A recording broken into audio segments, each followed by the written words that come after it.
Assalamualaikum warahmatullahi wabarakatuh. Salam. Selamat siang Bu. Selamat siang Bu. Bagaimana kabarnya hari ini? Alhamdulillah Pak. Alhamdulillah. Alhamdulillah baik. Bu hari ini kalau nggak salah itu baru berapa bulan ya? Belum ada Pak. Baru 3 minggu. 3 minggu. Iya. 3 minggu menjadi kepala sekolah. Apa ya? Kesannya Bu menjadi kepala sekolah ini bagaimana? Pak, saya jawab Pak Eko. Saya jadi kepala sekolah ini baru dan mendadak.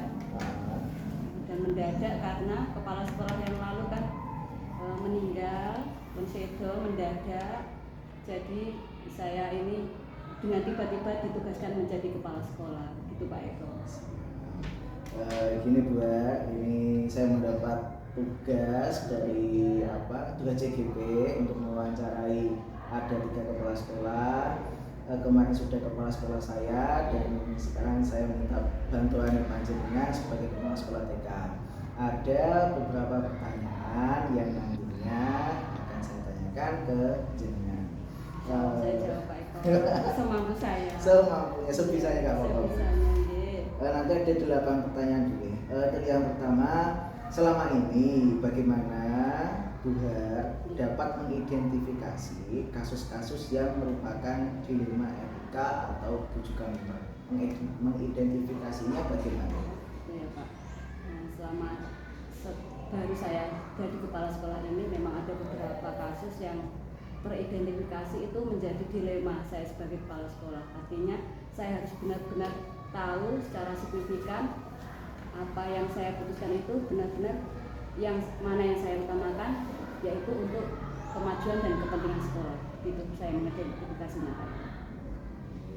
Yang kedua, selama ini bagaimana Bu Har menjalankan pengambilan keputusan di sekolah, terutama pada kasus-kasus di mana ada 2 kepentingan yang sama-sama benar atau sama-sama mengandung nilai kebajikan. Karena sama-sama benar dan sama-sama mengandung nilai kebajikan dari 2 kasus itu ya Pak Eko, pasti saya jalankan semua karena semuanya baik. Tapi ya tergantung, kalau itu semua dijalankan dalam waktu bersamaan, saya harus memilih mana yang lebih mendesak harus diselesaikan. Misalkan saja ketika di sekolah ini menjadi tuan rumah dalam rapat dan saya mengikuti dan harus hadir di situ, dan pada waktu yang bersamaan saya dipanggil Bapak Ibu guru yang mengajar di kelas bahwa ada masalah yang dimana saya kepala sekolah harus ikut andil menyelesaikannya. Nah, saya akan minta izin di dalam forum tersebut untuk menyelesaikan ke kelas itu tersebut. Karena nanti di forum mungkin saya bisa bertanya dengan kolega yang lain seperti itu. Selanjutnya Bu, langkah-langkah apa yang biasanya dilakukan selama ini? Langkah-langkah apa untuk mengambil keputusan? Itu tergantung dari apa yang saya nanti ambil keputusannya Pak Eko, tergantung apa yang harus saya selesaikan dan harus saya tangani. Misalnya dalam program pembelajaran harus ada dasarnya saya harus mengikuti kurikulum yang sudah dikeluarkan pemerintah, misalkan saja itu ya Pak ya. Kalau dalam program sekolah saya mengambil keputusan dengan melibatkan musyawarah dengan wali murid. Terus kalau dalam yang berwenang penuh dari sekolah, dan dalam hal ini saya sebagai kepala sekolah harus memberi keputusan misalnya dalam administrasi sekolah, contohnya dalam pengadaan seragam dan yang lainnya. Tergantung jadi Pak ya, tergantung keputusan apa yang saya ambil. Nah, terus untuk mengambil keputusan tadi, hal apa yang dianggap efektif dalam menyelesaikan kasus? Saya anggap efektif dalam penyelesaian suatu kasus musyawarah Pak. Karena kita teamwork, ada kepala sekolah, ada guru-guru, kita bisa musyawarah bersama untuk menyelesaikan kasus atau hal yang harus ditangani.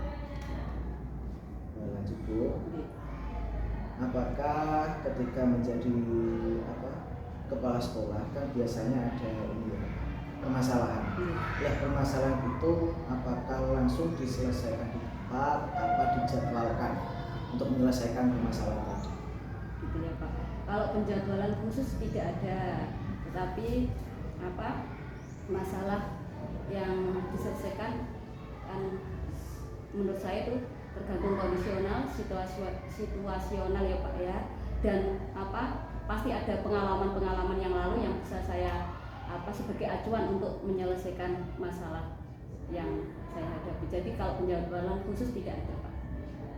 Selanjutnya, adakah seseorang atau faktor yang selama ini mempermudah atau membantu dalam menyelesaikan atau pengambilan keputusan ketika pihak ini mengalami dilema? Ya, ada seperti yang saya jawab semula, saya di sini tidak bekerja sendiri, ada kepala sekolah, ada guru, di sekolah juga ada komite dan ada pengurus dari yayasan kami. Jadi beliau-beliau lah, mereka-mereka lah yang bisa mempermudah saya untuk membantu saya untuk mengambil keputusan dari kasus-kasus yang saya tangani. Yang terakhir Bu, dari semua yang telah disampaikan Bu tadi, pembelajaran apa yang dapat dipetik dalam pengambilan keputusan dilema etika? Pembelajaran yang bisa saya ambil dari semua kasus-kasus yang saya tangani dari penyelesaiannya itu, jadi saya bisa menggunakan semua mempunyai dasar. Jadi ketika saya mengambil keputusan mempunyai dasar, bisa dengan peraturan yang sudah berlaku, bisa dengan musyawarah, di mana yang penting di situ adalah yang mana yang saya harus utamakan, yaitu untuk kemajuan sekolah, untuk kepentingan sekolah. Sudah Bu ya. Terima kasih atas waktunya, sama-sama. Sudah mengganggu waktunya juga. Sekali lagi saya senang bisa ikut membantu Pak Eko biar berhasil sukses. Amin. Saya terima kasih. Saya ucapkan wassalamualaikum warahmatullahi wabarakatuh.